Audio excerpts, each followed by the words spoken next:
Above silence. Nestled in the heart of the city stood a building that seemed to shiver under the weight of its own secrets. Its walls, tinged with the patina of age, told stories in their silence.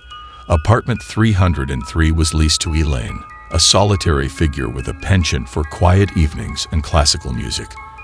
The world above 303, however, refused to adhere to her peaceful solitude. Every night, the disturbance began, a cacophony of footsteps, dragging chains, and an inexplicable melody played on a detuned piano.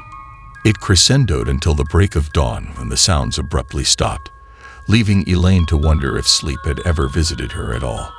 Complaints to the landlord were met with dismissive shrugs and the reiteration that no fourth floor existed.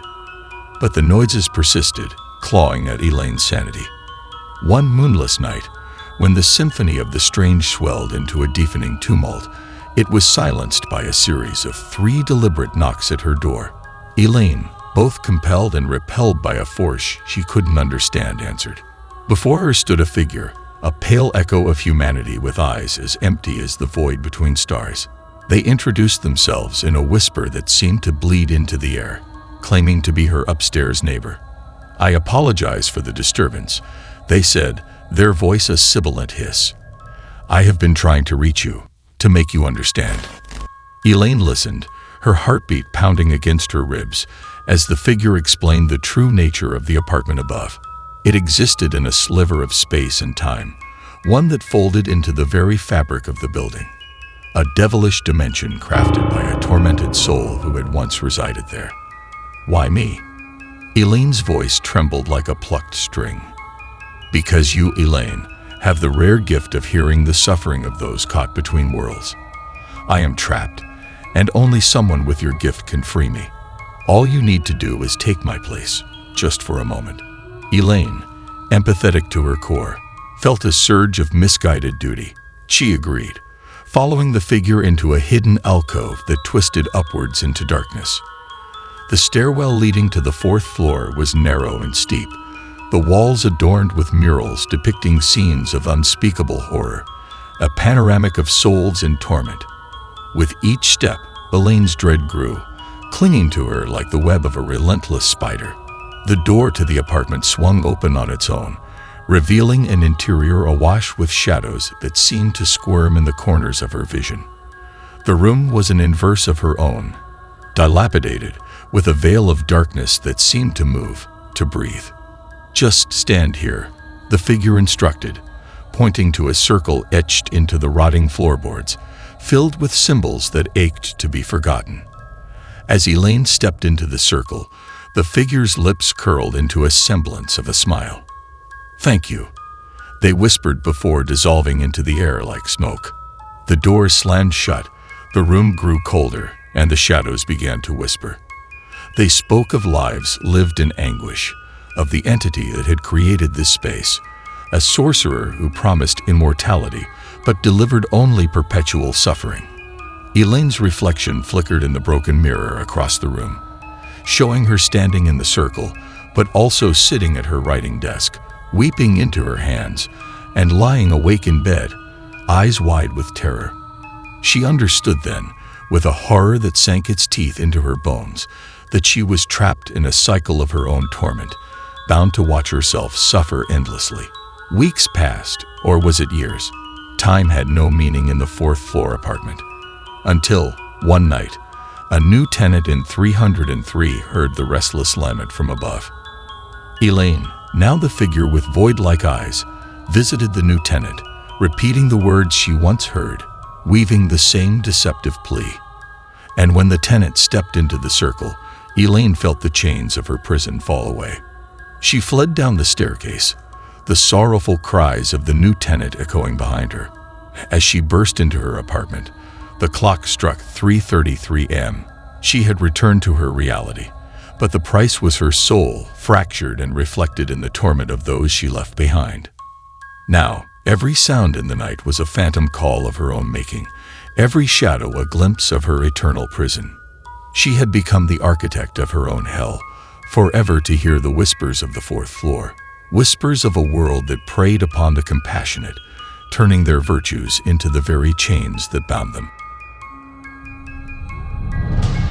Whispers from Eldritch Avenue. In the sleepy town of Redwater, tales of the supernatural were as common as the mist-laden mornings. Yet none were so persistent as the stories surrounding Eldritch Avenue, a street that appeared on no map, known only through whispers and fading memories. Taxi drivers, the lifeline of the town's night wanderers, started vanishing. Each disappearance was preceded by a call from a dispatcher unknown to any company, requesting a pickup from Eldritch Avenue. Some drivers scoffed at the tales, others felt a chill at the mention, but curiosity or fate drove them to answer the call.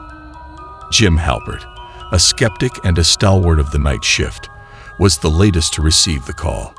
It was a slow, foggy evening when the dispatcher's voice, smooth as silk and cold as ice, came through his radio. "Pick up at Eldritch Avenue," it said, an edge of a command hidden within the politeness. Jim had heard the stories but laughed them off, pushing his old cab toward the so-called Phantom Street. As he drove, the houses thinned and the fog thickened. The radio crackled and spat static.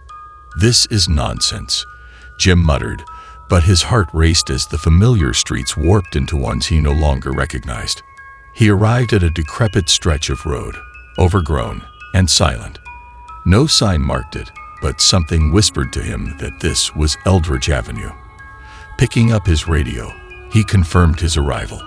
The dispatcher's voice returned, a satisfied hiss hidden in its tone. "Wait for the passenger."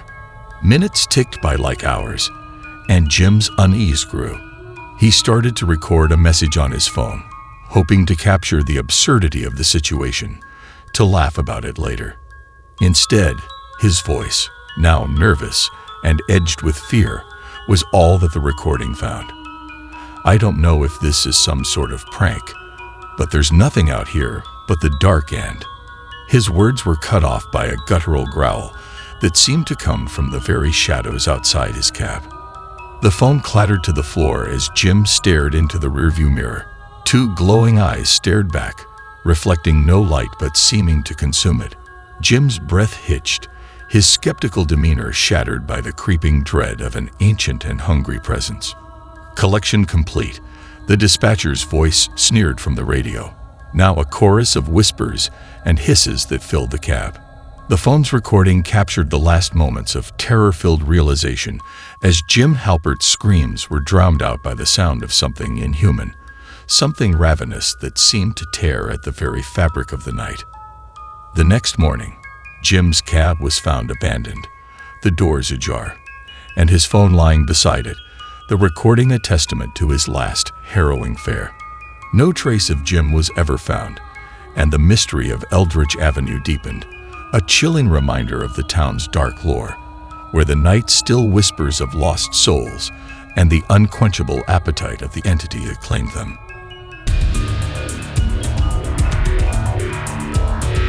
The Cry of the Owl. In the quaint, veiled town of Hollow Creek, whispers of a curse wandered through the twisted branches of old willows and the creaking porches of weathered homes. It was said that when the night draped itself over the sleepy rooftops, an owl's haunting call would serve as a harbinger for vanishing souls. To the townsfolk, it was a premonition best left unchallenged, a piece of dark folklore binding each generation to a silent pact of acknowledgement and fear. Yet skepticism knows no tradition, and into Hollow Creek wandered James, a journalist with a rational mind, and a penchant for exposing the moth-eaten cloaks of superstitions. With his high-tech recording equipment and a scoff at the tall tales of bar-side chatter, he set his plan to capture the owl's cry and dispel the myths clouding the town's consciousness. Armed with determination, James ventured into the night, guided only by the silver glow of the moon and the cold logic that science trumped specter. He stationed himself beneath the ancient oak at the heart of the town's graveyard, where sightings were most frequent.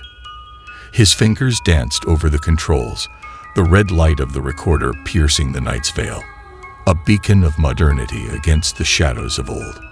The town's clock tower chimed midnight, and on cue, The owl's cry pierced the silence, a sound that seemed to come from everywhere and nowhere all at once. James grinned, pressing the button to capture the elusive sound wave. But as the cry echoed through his headphones, a subtle undercurrent hummed beneath the surface, a voice, desperate and clear, pleading for help.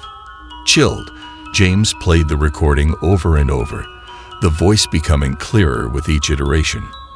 It begged, it screamed, it whispered secrets that gnawed at the edges of his skepticism. Sleep refused to visit him that night, and as dawn broke, he found the nocturnal serenade had followed him into the light. The call haunted his waking hours, a specter only his ears could discern. Days became a blur as James was consumed by the owl's incessant cry. Friends and family watched helplessly as the man they knew was eaten away by a mania that seemed to hatch from the very depths of Hollow Creek's heart.